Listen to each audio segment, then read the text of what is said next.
장이 끝나도 투자는 끝나지 않는다. 안녕하세요. 어예진의 방과 후 목돈연구소 어예진입니다. 11월 24일 월요일 오늘 우리 주식시장 상승 출발했음에도 불구하고 변동성 강한 모습 보였습니다. 미국 금리 인하 기대감에 1.6% 넘게 상승 출발했던 코스피 외국인과 개인 매도세에 3,840선대로 내려오면서 약보합 마감했습니다. 지난주 검은 금요일에 급락폭을 회복하지 못하는 모습이 있죠.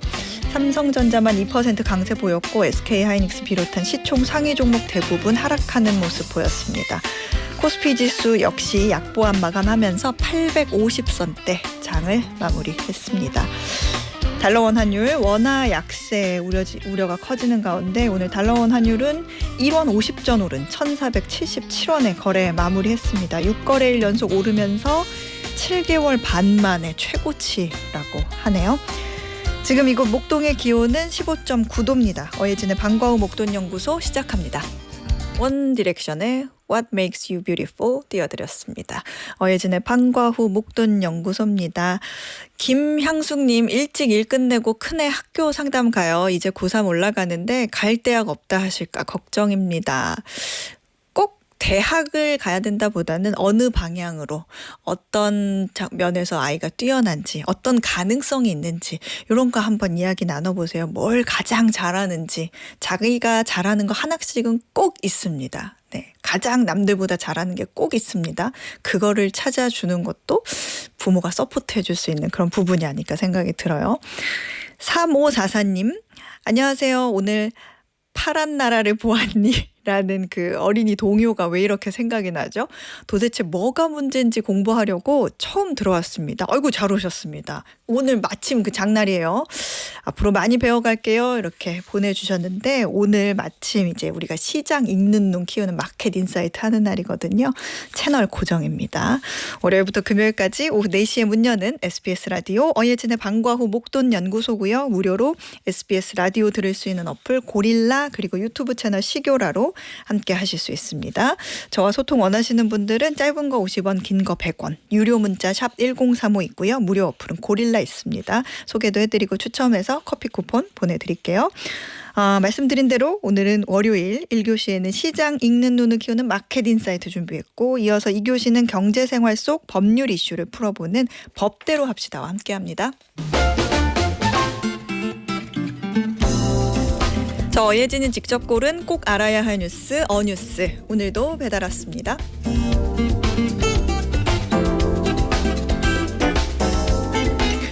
여러분 오늘 월요병 없으셨어요? 한국 사람들이 월요일마다 이렇게 힘든 데엔 사실 이유가 있습니다. 우리나라가 OECD 국가 중에서도 수면 시간이 가장 부족한 나라거든요. 한국인 평균 수면 시간은 6시간 58분. 8시간 넘게 자는 OECD 평균보다 훨씬 부족합니다. 게다가 매일 숙면한다고 답한 비율도 7%에 불과한데 이것도 글로벌 평균의 절반 수준입니다. 사실 한국인들이 잠을 많이 못 자는 건 개인의 문제로 치부하기는 어렵습니다. 우리나라는 자영업자 비율이 높다 보니 노동시간이 상대적으로 깁니다. 직장인들이 여전히 야근을 많이 하는 나라로도 유명하죠. 그러다 보니 운동과 취미 활동, 집안일은 저녁에 몰립니다. 아이들마저 늦게까지 학원에 있다 보니 우리는 사회 리듬이 전체적으로 뒤로 밀려 있습니다. 잠을 많이 잘 수 없는 구조죠. 그러다 보니 요즘은 수면의 질을 아예 돈 주고 사는 시대가 됐습니다. 수면 시간을 늘리기 어려우니까 잘 자는 방법을 찾는 겁니다. 국내 대형 뷰티 건강 전문 매장에서는 최근 수면 관련 제품 수요가 급증하면서 멜라토닌 같은 수면 유도 상품 수를 올해에만 5배나 늘렸습니다. 잠드는 것뿐 아니라 더 잘 자고 싶다는 요구도 커지면서 온열안대, 아로마 오일 같은 릴렉스 제품 매출도 계속 증가 추세입니다. 수면이 마치 고혈압이나 당뇨처럼 하나의 관리 영역이 된 겁니다. 그런데 사실 제품 못지않게 중요한 건 최소 몇 시에는 무조건 눕는다는 습관이라고 합니다. 저도 이를 핑계로 3-4시간만 자다 건강이 무너진 시절 지켜본 방법인데요. 실제 미국 연구에서도 고혈압 환자가 매일 같은 시간 잠자리에 들었더니 혈압이 내려갔다는 결과가 있습니다. 수면의 양만큼 수면의 리듬이 중요하다는 뜻입니다. 우리가 운동과 식단 조절 열심히 하는 사람 보면 이야 저 사람 관리 잘한다라고 하죠. 앞으로는 매일 잠을 잘 자고 오는 사람도 이야 저 사람 관리하면서 사네 이런 얘기를 하게 될지도 모르겠습니다. 돈을 아끼기 위해서라도 오늘부터 잘 자야겠네요. 이상 어뉴스였습니다.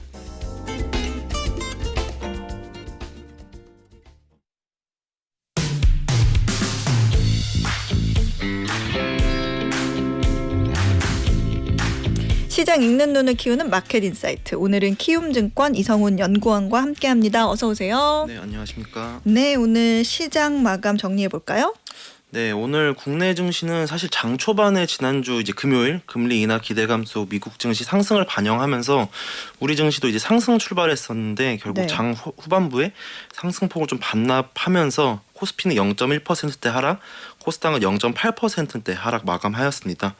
코스피의 경우에는 이제 외국인이 매도한 가운데 기관이 1조 원 가량 매수를 하면서 지수 하단을 어느 정도 지탱을 해주었는데 네. 코스닥은 사실 외국인과 기관이 모두 동반 순매수하면서 좀 하락 마감을 하였고요. 이제 특징 업종으로는 러우 종전 협상 기대감 속에서 이제 우크라이나 재건 관련 수혜주인 건설기기 업종은 좀 큰 폭 상승을 했는데 반면 아무래도 전쟁 종식으로 인해 이제 무기 수요 약화 우려가 부각되면서 일부 방산주는 좀 조정세를 보이면서 업종별로 희비가 엇갈렸다 이렇게 정리해 볼 수 있겠습니다. 오늘 많은 분들이 좀 이 코너 기다리고 계시는 것 같아요. 1505님도 요즘 증시가 계속 떨어지고 변동성도 있고 하니까 일이 손에 잡히지 않아서 뭐가 문제고 어떻게 대응을 해야 될지 고민이라고 배워가려고 오늘 지금 듣고 계신데요. 저희도 광고 나가는 동안 시장 진짜 너무 왜 이래요 이런 얘기 많이 했는데 특히 요즘에 미국에서 연준이 진짜 무슨 생각인지 진짜 헷갈려요. 어떤 날은 연준에서 금리 인하에 힘을 싣는 발언이 나왔다. 네. 그러면서 시장이 또 와 하고 어떤 날은 또 훅 내려서 보면 뭐 연준이 금리 동결로 갈 것 같은 발언이 나왔다. 이렇게 얘기가 나오더라고요. 근데 뭐 대부분의 중론을 보면 좀 조심해야 한다. 좀 보수적인 기조의 매파적인 스탠스를 유지하는 것 같은데 지난 금요일에 또 시장이 확 살아가지고 네, 맞습니다. 보니까 연준에서 그래 이번엔 또 누가 얘기를 했나 하고 보자 하고 보니까 누가 이제 인하 가능성을 네. 시사하는 그런 비둘기파 발언을 했는데 야 이게 이 연준 그 시장에서 금리 인하 전망하는 뭐 확률 같은 것도 얘기하잖아요. 근데 네, 그 네. 굉장히 많이 낮아졌는데 올라갔길래 네. 누가 얘기를 했길래 이 정도로 반응이 세 하고 보니까 2인자 연준의 네, 2인자가 이런 발언을 했다더라. 그래서 시장이 좀 기대를 하는 것 같은데 지금 시장 전반의 분위기는 12월 금리 어떻게 보고 있어요? 네, 사실 저희도 그렇고 이제 가장 큰 불확실성 요인이 원래 연준이 이거를 좀 가이드라인을 딱 잡고 시장이랑 이제 소통을 하면서 우리 이런 식으로 하겠다라고 가이드라인을 정해줘야 되는데 네. 연준 내부에서도 사실 이제 인하를 할지 동결을 할지 이게 극도로 갈리고 있는 상태입니다.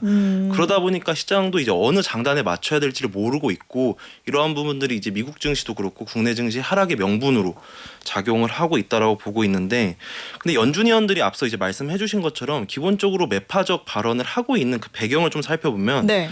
기본적으로 그 연방정부 셔다운 사태가 최장 기간 이어졌잖아요. 네. 그러다 보니까 이 연준 위원들이 이 통화 정책에 참고를 할 만한 경제 지표가 현재는 이제 부재한 상태입니다. 뭐 취소되고 지연되고 이런 게 많다 보니까. 네, 맞아요. 그래서 사실 이번 달 같은 경우에도 고용 지표나 CPI 지표가 이제 발표가 안 되고요. 네. 다음 달에 발표되는 지표도 그 12월 11일에 예정돼 있는 FOMC 이후에 발표가 돼요. 그러면 이제 금리를 결정하는데 가장 사실 중요한 고용 보고서랑 물가 지수가 안 네. 나오는 거면 그렇죠. 좀 어렵긴 판단에 어려움은 좀 있긴 하겠네요. 그렇죠. 그래서 그 최근에 이제 연준 위원들이 매파적 발언을 하는 연준 위원들이 네. 공통적으로 하는 얘기가 그 시장 내 이제 인플레이션이 재점화 될 수 있지 않느냐. 왜냐하면 지표를 우리를 확인 못하니까 아하. 그 부분을 가장 우려를 하고 있는데 저는 이러한 상황들을 전부 다 고려를 하면 오히려 연준 위원들이 좀 의도적으로 이 기대 인플레이션을 자극하지 않기 위해서 매파적 발언을 하고 있다. 이렇게 생각을 하고 있고요. 네. 그 지난주 금요일에 이제 그 연준 2인자 분이 딱 말씀을 하셨잖아요. 네. 금리 인하 지지한다고. 존 윌리엄스. 그쵸. 예. 근데 그 분이 이제 말씀하신 게 인플레이션 상승 위험은 완화되었고 고용 약세 위험은 커졌다라고 하면서 오히려 반대되는 말들을 하셨거든요. 기존에 네. 그 위원들이랑 그러니까 저도 사실 이게 더 베이스 시나리오로 봐야 될 것 같아요. 그래서 저희는 사실 여전히 12월 금리 인하가 가능할 것이다라고 생각을 하고 있고 민간에서 사실 고용 지표가 나오고 있는데 민간 고용 지표는 완만하게 둔화세 흐름이 나타나고 있고 그래요? 그리고 저희가 이제 개인적으로 보고 있는 그 물가 지표들도 사실 크게 막 튀는 흐름이 나타나지 않고 있습니다. 그러다 보니까 저희는 이제 12월 FOMC 전까지는 지금과 같은 이제 변동성 장세가 나타날 것이다라고 보고 있고 오히려 FOMC 때 이제 보험성 금리 인하 1회를 단행하면 그때부터 연말 내리를 좀 기대해도 되지 않을까. 이렇게 보고 있습니다. 그렇군요. 엔비디아도 있잖아요. 호실적 나왔었잖아요. 근데 이게 뭔가 그 주가가 가담한 느낌이에요. 더 갈 수 있었을 맞아요. 것 같은데. 근데 그거를 이제 바지가랑이로 붙잡는 게 이 AI 버블론, 그놈의 버블론. 근데 이 부분은 또 어떻게 봐야 될까요? 네, 진짜 한 달 동안 거의 비슷한 내용들이 거의 계속 반복이 되고 있는데 저도 민망해요. 맨날 AI 버블론 우려에 완화에. 그쵸. 예. 근데 엔비디아 실적은 사실 나무랄 데 없는 실적을 보여줬습니다. 맞아요. 그래서 실적 발표 직후에는 지난주 같은 경우에도 이제 장 마감 이후에 5% 상승을 하면서 기술주 이제 오르는 거 아니냐라는 기대감이 막 나타났었는데 네. 근데 아직까지 사실 시장 내에서는 AI 버블에 대한 우려가 여전히 잔존을 하고 있는 상태긴 한 것 같아요. 왜냐하면 사실 엔비디아 호실적 자체는 좋았는데 그 엔비디아 실적이 좋다라는 거는 결국 그 고객사인 하이퍼스케일러사 같은 이제 AI 기업들이 AI 인프라 투자가 지속된다라는 걸 의미하고 네. 그러다 보면 이 부분이 오히려 역으로 이 AI 기업들에 대한 수익성 우려를 좀 불러시키는 요인으로도 오히려 생각해 볼 수 있다라고 시장 참여자들은 보고 있는 것 같고 그리고 세부 실적 내용 중에서도 그 이제 엔비디아 실적 중에 이제 현금으로 받은 게 아니고 네. 그 외상 대금인 그 매출 재건이 좀 이번에 많이 아하. 상승을 했어요. 네. 그러다 보니까 얘네들이 실제로 돈 주고 사는 게 아니고 이거 외상으로 사는 거 아니냐라는 게 약간 좀 우려로 작용을 한 것 같아요. 근데 저는 사실 AI 버블 논란이 네. 기술주를 중심으로 미국이 사실 3년 동안 강세장을 구가했잖아요. 네. 그러다 보니까 어쩔 수 없이 이 부분들은 계속 나올 것 같아요. 근데 문제는 그 시장 심리가 호재에 더 민감하게 반응을 하는지 네. 악재에 더 민감하게 반응하는지에 따라 이게 계속 왔다 갔다 할 것 같은데 AI 버블 자체는 사실 저는 결과라고 생각하고 있고 네. 그 원인이 되었던 게 저희가 앞서 얘기했던 금리 인하나 뭐 이제 유동성이 조금 경색되는 그러한 부분이 저희는 가장 근본적인 원인이다라고 생각을 하고 있기 때문에 이 부분도 결국 FOMC 이후에 AI 기술주에 대한 투자 심리가 개선되면서 다시 상승할 수 있는 원동력을 찾을 것이다 이렇게 생각하고 있습니다. 저도 약간 시장에 마음이 두 개가 겹쳐 있는 혼재하는 것 같아요. 하나는 야, 이 AI 혁명이라는 건 닷컴 버블 때랑 다르게 진짜다라는 마음하고 주가만 보고 나서 그래도 좀 비싼 거 아니야? 네네. 라는 생각이 혼재되면서 그런 경계심이 막 뭉쳐서 계속 기싸움을 하는 것 같은데 사실 그러지 않았어요? 우리 아이폰 처음 나왔을 때도 그쵸. 야, 이 자판도 없는 그 스크린을 가지고 뭐 어디다 써먹으려고 그러냐고. 근데 그게 또 항상 혁신에는 그런 시기가 항상 있지 않았나 의심이 네. 그런 생각이 들기도 하는데 코스피 진짜 변동성 장세 너무 지속되고 있는데 연말까지 어떻게 흘러갈 거로 보이세요? 네, 코스피는 마찬가지로 사실 미국 증시랑 연동이 되는 모습이 오늘도 사실 나왔습니다. 네. 오늘도 장 초반에 상승하고 이제 상승후 반납한 게 딱 지난주 금요일 미국 증시가 이렇거든요. 그래서 굉장히 조금 상관 계수가 높아진 상태다라고 봐주시면 될 것 같은데, 근데 이제 문제는 그 코스피가 많이 올랐으니까 조정이 나타나는 거는 뭐 어느 정도 저희가 이제 감내를 할 수 있다라고 생각을 하는데, 최근에는 일간 기준으로 막 증감률이 3% 4% 이러면서 변동성이 너무 높아지고 있어요. 네. 그 기저에는 이제 외국인이 조금 대형주를 중심으로 많이 팔 땐 너무 많이 팔고 살 때는 너무 많이 사는 양상들이 조금 일간 단위로 계속 나타나고 있기 때문에 이런 것 같은데, 그 11월 들어 외국인이 코스피를 약 12조 원 가량 매도를 했습니다. 네. 이게 월간 기준으로는 20년도 3월 코로나 이후에 두 번째로 많은 수치인데요. 저는 근데 외국인이 완전히 그 한국 증시를 이제 떠났다라고 저는 이렇게 해석을 하진 않고, 깜짝 놀랐잖아요. 그 결론을 어떻게 그쵸? 뒤에 얘기하시면. 이제 네. 제대로 말씀드릴게요. 네. 그 외국인이 사실 지금 많이 파는 건 결국 반도체인데 반도체가 9월, 10월 동안 굉장히 많이 상승을 했습니다. 네. 그러다 보니까 약간 미국 증시에 이제 뭐 금리 인하 같은 불확실성이 나타나는 구간에서 잠깐 좀 현금을 확보하자라는 차원에서 차익 실현 매물이 좀 크게 나온 것 같고, 저는 이제 국내 증시 상승 동력이 전혀 훼손되지가 않은 상태다라고 보고 있어요. 왜냐하면 국내 증시의 이제 상장사 이익도 계속 상향되고 있고요. 오히려 그 오늘 같은 경우에도 정부의 이제 증시 친화적인 정책 기조도 여전히 유효한 상태입니다. 그래서 그 12월 그 중순 그러니까 저도 이제 개인적으로 FOMC 이후부터는 미국 증시랑 마찬가지로 국내 증시에 외국인 수급이 다시 들어올 수 있는 여건이 연말로 갈수록 더 마련될 수 있다. 이렇게 보고 있는 상황이에요. 그렇군요. 오늘 이 얘기도 안 할 수 없어요. 진짜 환율. 이게 진짜 원화 가치가 뭐 금융위기 이후에 최저다. 원화를 다 팔기만 하고 찾는 사람도 없고 경쟁력이 떨어졌다. 이런 뉴스가 뭐 주말 사이에도 계속 나오고 그래서 오늘도 뭐 1477원까지 오르고 하다 보니까 왜 이렇게 계속 원화 약세가 지속되는 걸까요? 네, 원달러 환율이 그 7월 이후에 진짜 100원 가량 급등을 하면서 네. 굉장히 빠르게 상승을 하고 있는 건 맞습니다. 근데 이 원달러 환율이 상승하는 이유가 굉장히 어떻게 보면 복합적인 이유들이 결부돼서 나타나고 있는 상황인 것 같아요. 예를 들면 저희가 앞서 계속 얘기했던 것처럼 미국 내에서 이 셧다운 여파 그리고 뭐 금리 인하 불확실성이 부각이 되면서 달러가 강세를 보인 것도 원달러 환율의 상승으로 이어졌고 네. 그리고 사실 엔화 약세랑도 좀 연관이 있는 것 같아요. 그렇죠. 엔화. 그렇죠. 일본의 이제 다카이치 총리가 부임을 한 이후에 향후에 이제 확장 재정 정책이 강화될 것이다라는 부분이 엔화 약세를 촉발했고 돈을 계속 풀겠다. 그렇죠. 그래서 엔화 약세랑 연동되면서 사실 원화 약세가 좀 강화된 부분도 어느 정도 영향을 미쳤다라고 보고 있고 네. 그리고 다른 외환과 상관없이 사실 구조적으로 그 수급 요인도 무시할 수 없다라고 생각을 하고 있어요. 네. 예를 들면 이제 저희 서학개미라고 많이들 말씀하시는데 네. 이제 국내 주식 투자자의 이제 해외 주식 투자가 구조적으로 사실 상승을 하면서 달러 수요가 조금 상승을 하고 이 부분이 이제 원화 약세를 유발하고 결국 많은 요인들이 결부돼서 지금 원달러 환율이 상승하고 있다 이렇게 얘기를 할 수 있겠는데 근데 결론적으로는 이 원달러 환율 급등이 국내 뭐 경기의 이제 펀더멘털 악화 이슈에 기인한 거는 저는 개인적으로 아니다라고 생각을 하고 있어요. 왜냐하면 우리나라 수출 전망이 오히려 내년도에 조금 개선될 것이다라고 지금 나타나고 있는 상황이고 네. 산업별로 봐더라도 이제 반도체와 같이 국내 이제 대표 산업 같은 경우에는 이익 전망치가 내년에 더 좋아질 것이다라고 기대감이 더 부각되고 있는 상황이거든요. 그래서 저는 원달러 환율이 최근에 조금 약간 오버슈팅한 레벨이다.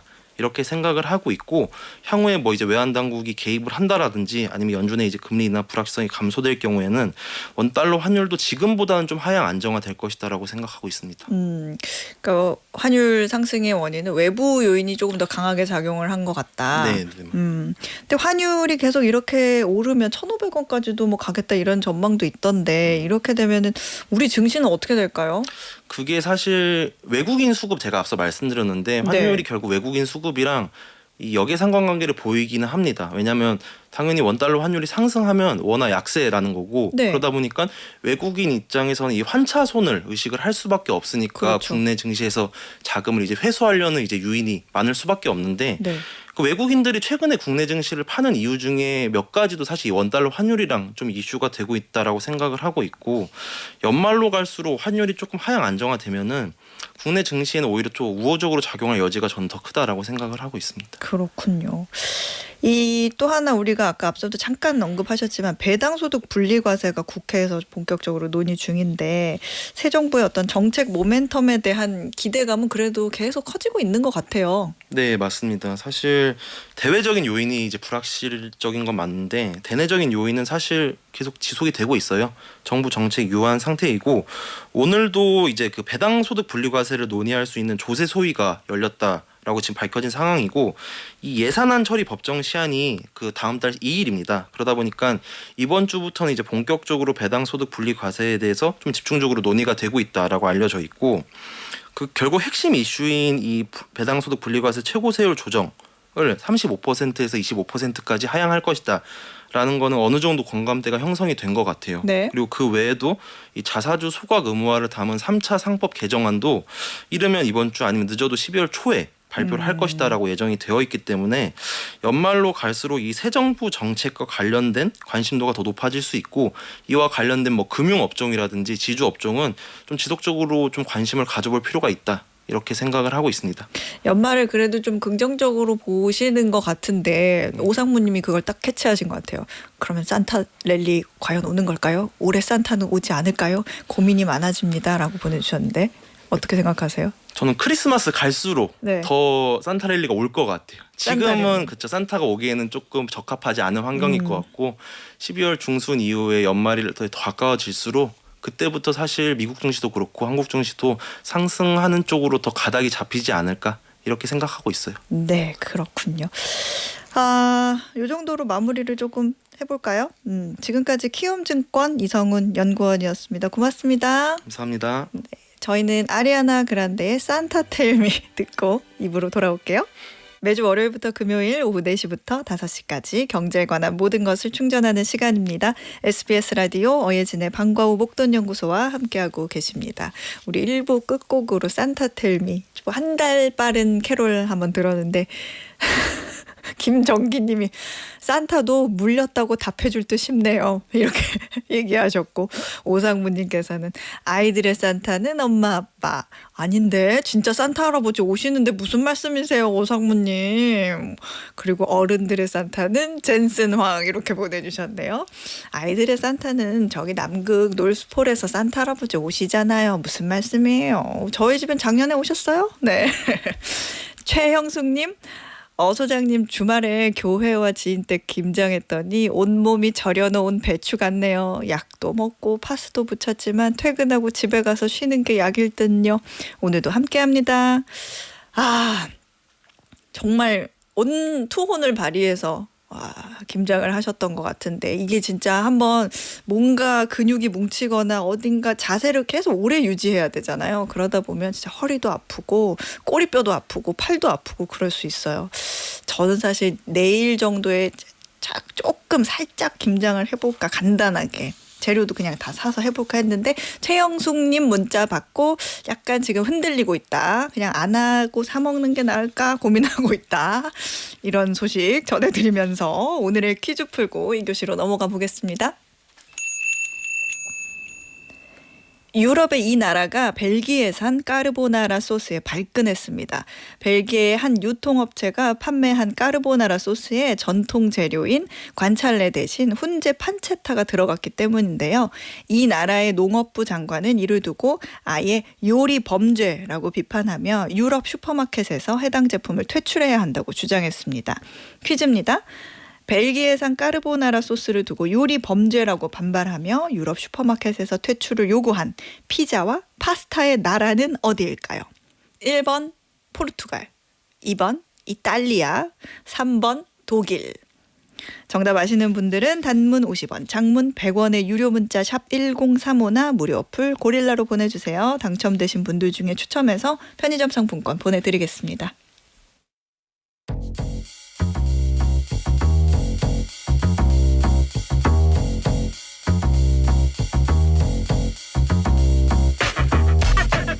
경제생활 속 법률 이슈를 풀어보는 법대로 합시다. 오늘도 법무법인 로인의 조세영 변호사가 법으로 해결해드립니다. 어서 오세요. 안녕하세요. 조세영 변호사입니다. 네, 변호사님 오늘은 어떤 이야기 한번 나눠볼까요? 네, 오늘 요즘 신차 가격도 좀 비싸고 네. 대기 기간이 긴 경우도 있다 보니까 맞아요. 중고차 시장을 찾는 분들이 많습니다. 그런데 무사고라더니 침수차였다.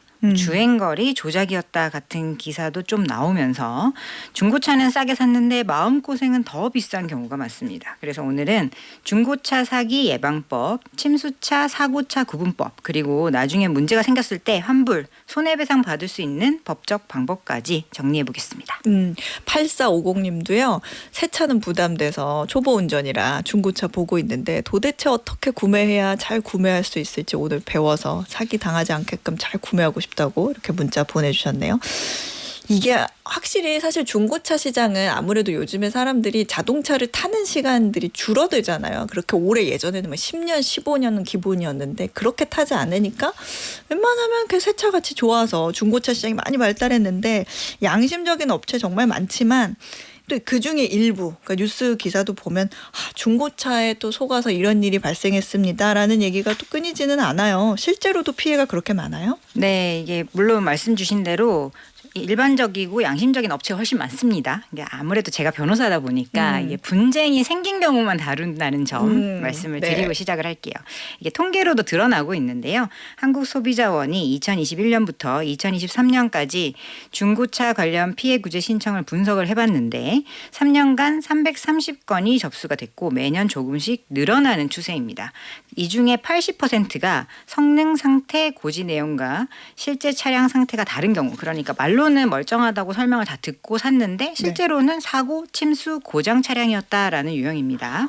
그 안에서도 성능 상태 자체가 불량인 경우가 58%, 그리고 사고, 침수, 정보 고지 미흡이 약 19%, 그리고 주행거리 이상이 4% 정도로 집계가 됐고요. 결국 사고차인 것 자체보다는 사고 이력이나 고장, 침수 사실을 숨기고 팔았다라고 하는 사기성 거래가 핵심 문제라는 것을 알 수 있습니다.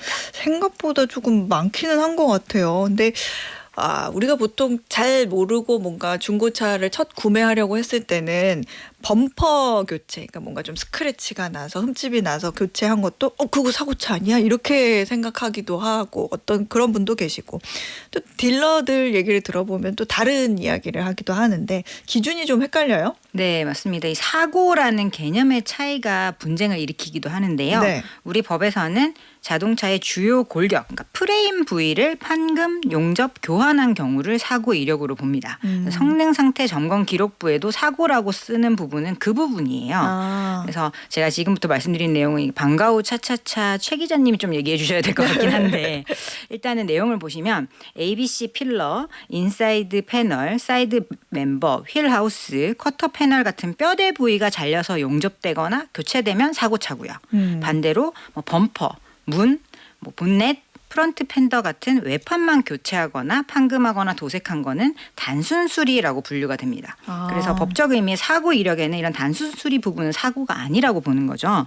그래서 딜러는 골격 부분이 안 건드려졌으니까 무사고가 맞다라고 설명을 했다라고 하고 소비자는 도색하고 교환을 했으니까 이건 사고차 아니냐라고 받아들이면서 분쟁이 되는 부분들이 있습니다. 저도 차를 파는 과정에서 이렇게 문 같은데 이렇게 흠집이 나면 그 부분은 이렇게 뭔가 체크하는 그리고 가격을 매기는 그게 달라지더라고요. 근데 문 뒤쪽에 이제 트렁크 쪽으로 가는 방향에 바로 문 옆에 붙어 있다고 하더라도 거기는 진짜 그 골격에 해당하는 부위라서 문과 그 옆까지 살짝 스크래치가 나타나면 거기까지도 다 아예 뒤 엉덩이 부분을 다 드러내야 하는 그런 상황이 되기 때문에 그거를 판단하는 기준이 확실히 다르기는 하더라고요.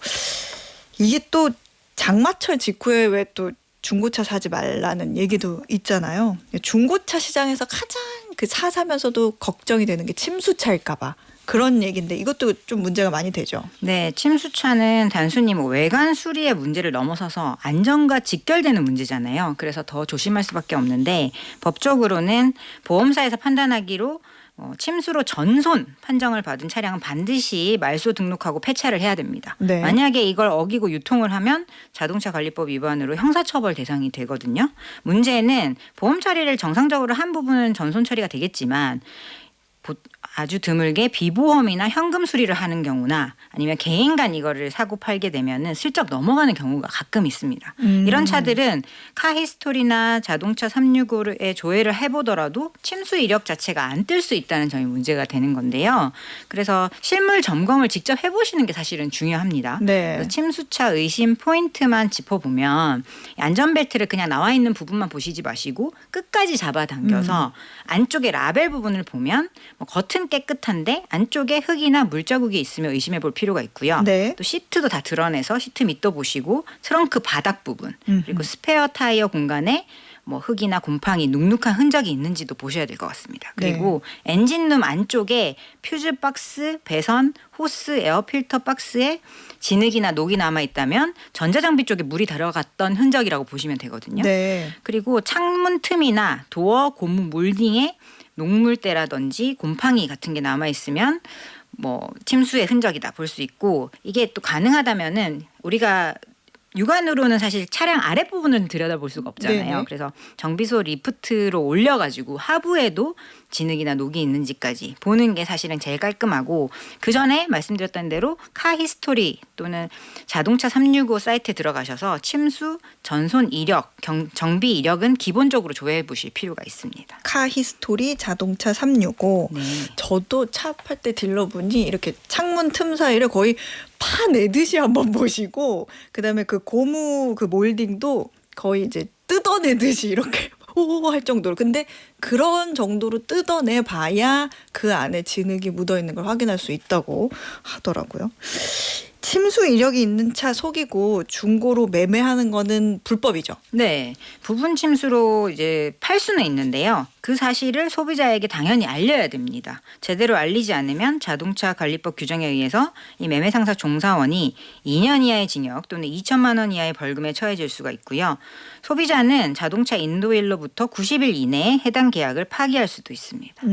침수 외에도 뭐 중고차 구매할 때 여러 가지 문제가 있을 수 있잖아요. 뭐 사고 이력이 있는 차인데 무사고다 이렇게 속이는 경우도 많지 않아요? 네, 실제 사례를 한번 들어드리면 한 소비자가 무사고 차량이다라는 설명을 듣고 차량을 구입을 했는데 구입하고 일주일 정도 되니까 변속기에 하자가 생겨서 정비업체에 점검을 받아보니 그 이전에 발생한 사고로 엔진 룸까지 전부 수리했던 사실을 확인하게 됐다고 합니다. 중고차 딜러에게 항의를 하니까 나도 몰랐다라고 하면서 책임을 회피했다고 하는데요. 이 중고자동차 중개업자는 중개하는 자동차의 사고 유무에 대해서 고객에게 명확하게 고지해야 될 법적 책임이 있습니다. 그래서 중고자동차 중개업자가 차량 판매하기 전에 자동차 관리법에 나와 있는 자동차 성능 점검 기록부 양식에 따라서 차량 상태를 직접 표시한 내용을 고객에게 고지하고 서면을 교부하도록 규정이 돼 있고요. 따라서 뭐 소비자가 딜러가 무사고 차량이라고 고지한 사정을 듣고 구입한 게 인정이 된다면은 업체에서 몰랐다 하더라도 적절한 수준의 손해배상을 좀 요구할 수가 있습니다. 30일 이내라면 계약 자체를 아예 해지할 수도 있고요. 네. 뭐 손해배상 쪽으로 간다면은 그 범위는 소비자가 무사고로 믿고 구매한 금액이 있잖아요. 네네. 그리고 이게 엔진룸 전체를 수리한 차량의 시세가 있잖아요. 네. 이 차액 정도에다가 위자료 일부 정도가 손해배상 금액이 될 수 있습니다. 아까 그 사례도 구입한 지 일주일 정도 됐을 때 그랬다고 했는데 중고차 구입하고 얼마 되지 않아서 그런 결함이 발생하면 이제 보상을 그렇게 받을 수 있는 건가요? 네, 기준이 있는데요. 현행 소비자 분쟁 해결 기준에 따르면 보증 기간이 아예 명시가 되어 있는데 중고 차량 매매 후 30일 이상 또는 주행거리 2,000km 이상으로 보증 기간을 정하라라고 규정이 돼 있기 때문에 네. 그 기간 이내라면 보증 범위에 해당이 돼서 수리비만큼의 보상을 받을 수 있습니다. 헐값으로 허위 매물을 올리는 수법, 이런 수법으로 소비자를 종종 속이는 경우도 있다고 하던데요. 네, 좀 이렇게 전통적인 사기수법이라고 보시면 되는데요. 네. 가끔 이런 경우가 있습니다. 한 소비자가 중고차 매매 사이트에서 마음에 드는 차량이 거의 헐값 수준인 470만 원에 나온 것을 발견하고 네. 연락을 해서 매매 단지에 찾아갔는데 딜러는 무려 6배나 비싼 2,880만 원이다. 이렇게 얘기를 했다고 해요. 이건 아주 극단적인 사례긴 한데 실제 있었던 일입니다. 네. 그래서 소비자가 말도 안 된다라고 구입을 거부하자 막 폭언을 내뱉고 뭐 차량에 거의 감금하다시피 막 어느 정도 시간도 보내고 그랬다고 하는데 네. 실제로 존재하지 않는 허위 매물을 올려서 손님을 일단 유치를 하고 소비자가 전화를 하면 이 차 지금 연락 굉장히 많이 오는데 빨리 안 오면 팔릴 전형적인 것 같다라는 식으로 방문을 일단 유도를 해요. 네. 그러고 나서 막상 현장에 방문을 하면 방금 전에 팔렸습니다라고 하던가 아니면 손님이 오신다길래 차량을 최종 점검해보니 문제가 발견돼서 정비소로 보낸 상태다. 이야, 라는 참. 식으로 말을 돌리면서 다른 차량을 소개해 주겠다 이렇게 얘기를 하는데요. 소비자는 그 자리에서 돌아서야 되지만 네. 사실 시간 내고 에너지 내서 그럼 나 이번 사기로 결심했는데. 네, 연차 쓰고 막 왔는데 이왕 왔으니까 구경이나 해보자라는 심정으로 이렇게 차량을 보다가 딜러분들의 또 말씀에 이렇게 홀랑 혹해서. 넘어가서 온갖 이야기를 하면서 판단이 막 흐려진 상태에서 시세 대비 조금 비싼 가격으로 차량을 구매하도록 만드는 그런 수법들이라고 보시면 되겠습니다. 그렇군요. 그런 것도 있잖아요. 이제 중고차 사이트 같은 데서 화면을 보고 이 차 괜찮은데 하고 이 차를 딱 찜콩해서 갔어요. 근데 가서 차를 사려고 봤는데 색깔도 똑같고 차종도 똑같은데 갸가 아니요. 이런 경우로 속이는 경우 많지 않아요? 네, 제가 앞서 말씀드린 그 허위 매물 올려놓는 수법은 사실 네. 부동산에도 있는 수법이고 해서 네. 많은 소비자분들이 너무 많이 알고 있어가지고 이제는 소장님이 말씀하신 그런 수법을 또 쓴다고 하는데요. 똑같이 생긴 차량인데 네. 번호판과 주행거리가 다른 차를 보여주는 거예요. 번호판이 다르면 다른 차잖아요. 그러니까 결국은 허위 매물인데 네. 소비자가 꼼꼼하게 확인해 보니까 번호가 다른데요라고 하면은 매물 사진에는 실제 번호대로 올릴 수가 없고 뭐 상품용 번호판이다 이렇게 거짓말을 하기도 하고요. 뭐 주행 거리가 왜 다르냐라고 하면 주행 거리는 처음에 우리가 차를 인수해 왔을 때 기준으로 써놓은 거고 그 이후에 이제 너무 방치해 두면 상태가 안 좋아지니까 점검하면서 이제 공회전을 좀 돌리다가 뭐 늘어난 거다라는 식의 거짓말을 한다고도 합니다. 이런 여러 피해를 당하지 않으려면 어떻게 하면 좋아요? 예, 기억해야 할 것은 제가 늘 말씀드리지만 싸면서 좋은 차는 없다. 맞아요. 라는 거예요. 그래서 기본적으로 이 차가 어떻게 이 가격에 나와 있지 싶으면 거의 허위 매물이라고 보시면 되고요. 시세보다 너무 싸면 또 안 된다는 거죠. 네네. 허위 매물 피해를 경험을 했다면 관할 지자체에 신고하시면 됩니다. 법령 위반에 해당이 되면 그 해당 업체의 영업정지 등 행정처분이 이루어지고요. 또 협박 등 형법상 불법행위에 해당한 일을 겪었다면 형사 고소도 충분히 가능합니다. 그리고 중고차 사이트 하단에 보면 사업자 번호, 뭐 대표 이름, 주소 같은 게 다 써져 있는데 네. 이런 게 제대로 기재가 안 되어 있으면은 그 업체 자체를 좀 의심해 볼 필요가 있고요. 그리고 전화로 상담한 사람과 현장에서 만나는 사람이 같아야 돼요. 근데 전화로 상담한 사람과 다른 사람이 나와서 소개를 한다면 좀 문제가 있다라고 보시면 되고 그리고 중고차 사이트에 그 판매하는 딜러가 누군지를 다 실명을 기재하게끔 되어 있어요. 그게 법적으로 그래요? 네. 그래서 그 매물을 올린 딜러가 직접 나와서 팔아야 됩니다. 그래서 그 부분 체크하시면 좋을 것 같아요. 근데 요즘은 자동차 그 판매 브랜드에서 직접 인증하는 중고차 판매처들도 많잖아요. 맞아요. 그래서 이런 경우는 브랜드 측에서 책임을 지고 정밀 검사를 거쳐서 품질을 보증해 주기 때문에 이게 직접 매물을 매입하고 거기서 검사하고 상품화를 거쳐서 직영차를 판매하는 방식을 취하는 이런 사이트나 업체에서 사신다면 좀 더 믿을 수 있겠습니다. 좀 더 믿을 수 있으면 약간 또 비싸기도 할 수도 있을 것 같죠. 네.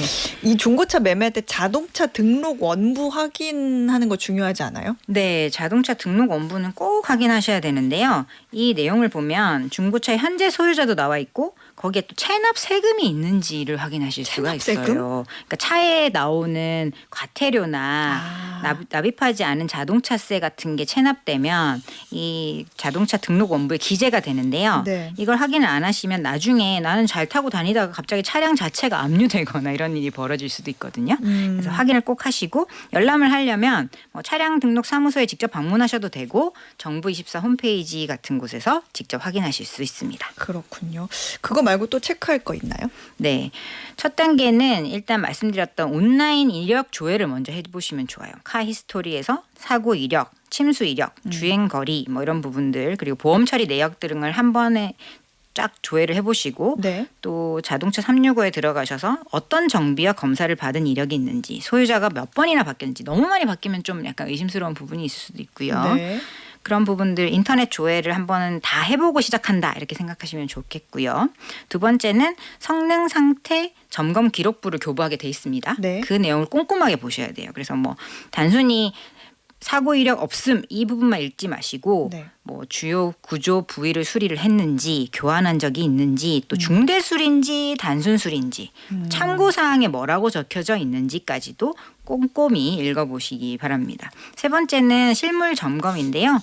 침수 흔적은 말씀드렸던 대로 그런 방법들로 다 살펴보시면 되고 또 차체를 한 바퀴 돌면서 뭐 용접한 자국이 있는지 네. 도색 자체가 좀 어색하거나 색깔이 좀 다른 부분이 있는지 그리고 유리에 제조 연도 표시가 있거든요. 네. 그 표시가 이 차량의 연식과 맞는지도 한번 체크해 보시면 좋대요. 유리의 연식. 네, 유리만 연식이 훨씬 새롭게 되면 아무래도 여기는 한번 유리를 갈았구나라는 부분을 알 수가 있고요. 시운전 꼭 해보셔야겠죠. 그래서 핸들이 뭐 한쪽으로 치우친다든지 떨림이 있다든지 뭐 소리가 난다든지 냄새가 난다든지 그런 부분까지도 체크하시는 게 좋겠습니다.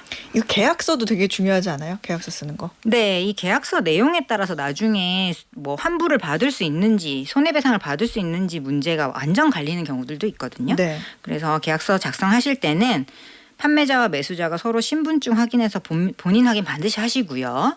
그리고 앞서 말씀드린 그런 서류들 다 확인한 다음에 계약서 쓰세요. 그러고 나서 특약사항에 협의된 내용을 기재해두면 좋은데요. 예를 들어서 침수는 전혀 없는 것으로 확인했고 만약에 일부라도 침수 사실이 확인될 경우 100% 환불하기로 한다. 이런 특약 써놓으면 나중에 이 환불의 확실한 근거가 될 수 있거든요. 아하. 그리고 계약금부터 먼저 넣으세요. 이런 말에 혹하지 마시고 계약서를 쓰고 다 자동차 등록 원부를 확인하면서 동시에 계약금을 넣는 게 가장 안전하겠습니다. 끝으로 다 조짐했는데 다 했는데 그래도 문제가 생겼다. 그럼 어떻게 해결하면 좋아요? 네, 이게 판매업자 측에서 환불 자체를 아예 안 하게 되면은 한국소비자원 피해구제 신청을 하실 수도 있고요. 네. 민사소송 통해서 환불 받을 수도 있습니다. 그런데 너무 사기가 짙다. 처음부터 기망할 의도다. 그러면은 형사 고소도 가능하고요. 네. 관할 지자체에 신고해서 영업 정지 등 처분을 받게 할 수도 있습니다. 그래서 이게 되게 처벌 기준이 높아요. 2년 이하의 징역 또는 2천만 원 이하의 벌금에 처해질 수 있는 부분이 있기 때문에 이 부분은 꼭 확인하시고 만약에 문제 생기면 전문가의 상담을 받고 진행하시는 게 좋겠습니다. 네. 지금까지 법무법인 로인의 조세영 변호사였습니다. 고맙습니다. 감사합니다.